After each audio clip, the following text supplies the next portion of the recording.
Welcome to Red Eye Story Hour for tales told after midnight. Today I'm reading the second part of Chapter 9 from Outcast, first book in the Mountain Warrior series. The flight wrenched my gut. For one thing, it was my first ride in a Black Hawk helicopter. But on top of that, I experienced the changes of gravity with a blindfold over my eyes. It sucked. I dry heaved a bit and realized that I hadn't eaten in over a day. I was grateful that I had nothing to upchuck into the black hood. That would have been plain nasty.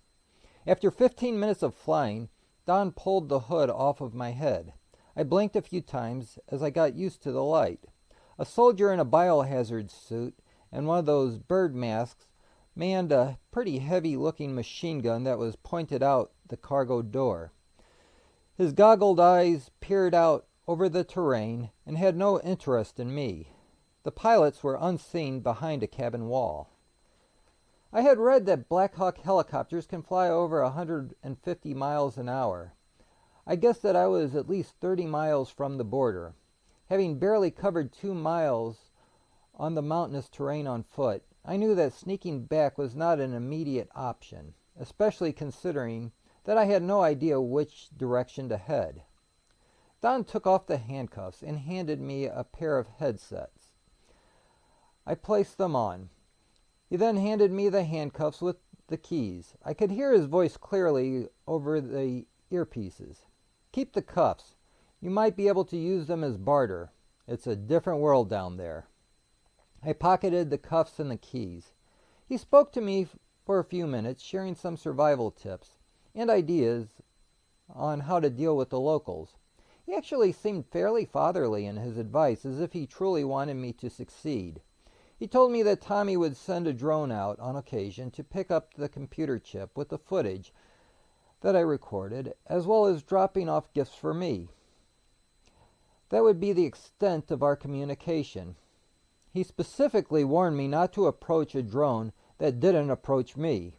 Don told me that in order to prevent capture, they had enough explosives to level a house. I nodded and worried about any drone that got near me after that. As he spoke, I kept my mouth shut to avoid angering him. I still suspected that there was a chance they might throw me out of the chopper from a few thousand feet above the ground. I had seen that when I did some reporting in South and Central America. I did speak up as I noticed a large gathering of people crammed together in a valley. There had to be thousands, maybe 10,000s. It looked like it had to be some kind of outdoor music concert, in the way they were packed together. However, I suspected the gathering was anything but fun. There was something sinister about the way they moved slowly, with occasional spastic jerks. "What's that?" I asked Don. "A music festival?" I forced a joke. Humor seemed to be my go-to in times of stress. "Nope. Those are the zombies. Some of them." I swore. Just the magnitude of monstrous humanity froze me to the core. Seeing it in real life was a heavy weight to bear. I asked Don, "Why are they all crammed together?" "They have a herd instinct, like your average human voter. They probably still chant the names of their favorite politicians," Don snorted cynically, as if he was someone who was above laws, politicians, and other quirks of humanity. "Why are they in the valley?" Don explained. "They devoured everything in the towns and are looking for food, people, elsewhere. However, they take the paths of least resistance. They won't venture off the roads unless they smell or hear something that promises easy access to food. Again, humanity hasn't changed." "What attracts them?" I asked. "Anything, everything," he said, studying the ground below with an eye that held no fear. "Sounds, gunshots especially, they can hear those from miles away, and it promises that something is wounded and an easy dinner. That's why so many people use swords, machetes, and clubs, and bows, and arrows. Besides, after 2 years, bullets are scarcer than tits on a bull." Once, we flew over the ridge, and I couldn't see the zombies anymore. I quit talking to Don. It was depressing how little faith he had in humanity. It was even more depressing because I suspected he may be correct. He was so high up in the secret workings of the government. He had to know so much, and yet he was by far the most cynical bastard I had ever met. I prayed that it was more of his nature rather than what he actually knew. I felt dread come over me as the helicopter slowed and started to descend. The floor of the helicopter would be my last contact with civilization, indefinitely. Don paternally slapped me on the back. "You'll do fine, kid." He took the headphones off my head and said gently, "All right, get going. Some people are on the way to pick you up." In a small clearing, the helicopter lowered to a few feet off the ground, as if afraid of making physical contact with the land for fear of contracting the zombie disease. I hesitated. "Get going," he repeated, not so gently. "I can't," I said truthfully. My feet would not move. I did not want to break from my last contact with civilization. The cold realization that there was no going back slammed hard. I suddenly found myself flying out of the large cargo door and realized that Don had literally booted me out. I fell 6 feet to the rocky soil. I barely rolled out of the way as a huge backpack followed me and landed where I had just fallen. I looked closer and saw that it was the exact same path that had fallen off the cliff. I could even see scratches from the damn bear that had been stitched up and repaired with rubberized patches. It was heavily restuffed with gear. Earlier, Don said it was more survival stuff and things to barter with to ingratiate me into my new tribe. I had all the proof that this outcome had been planned all along. There was nothing I could do but my best. I looked at Don. Again, I flipped him the finger. The Darth Vader-like door gunner showed no emotion as he pointed his gun at me. Don actually smiled. I could barely hear him over the thumping rotor wash, but through the help of lip reading, I could tell he said, "You're the one who's screwed." Even as they flew away, the door gunner kept the barrel aimed at me. I actually felt tears threatening to spill as the finality settled on my shoulders.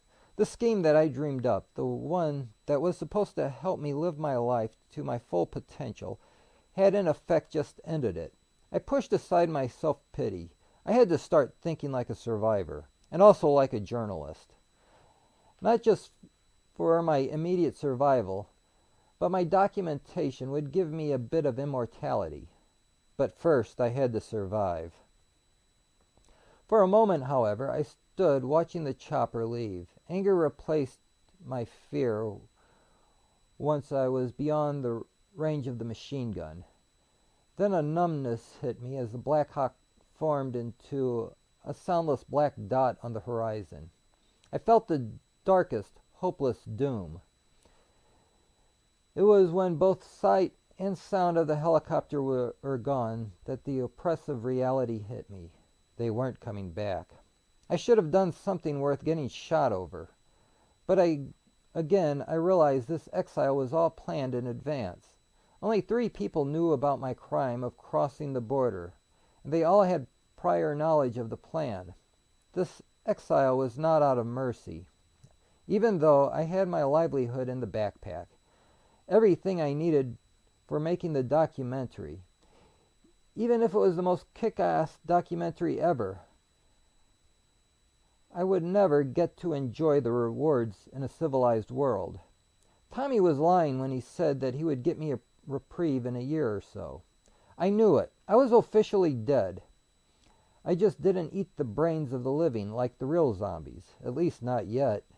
Still, I was not ready to die yet. I had to survive. Things chirped, critters noisily shuffled through the leaves, and the wind howled, unknown rustlings and screechings.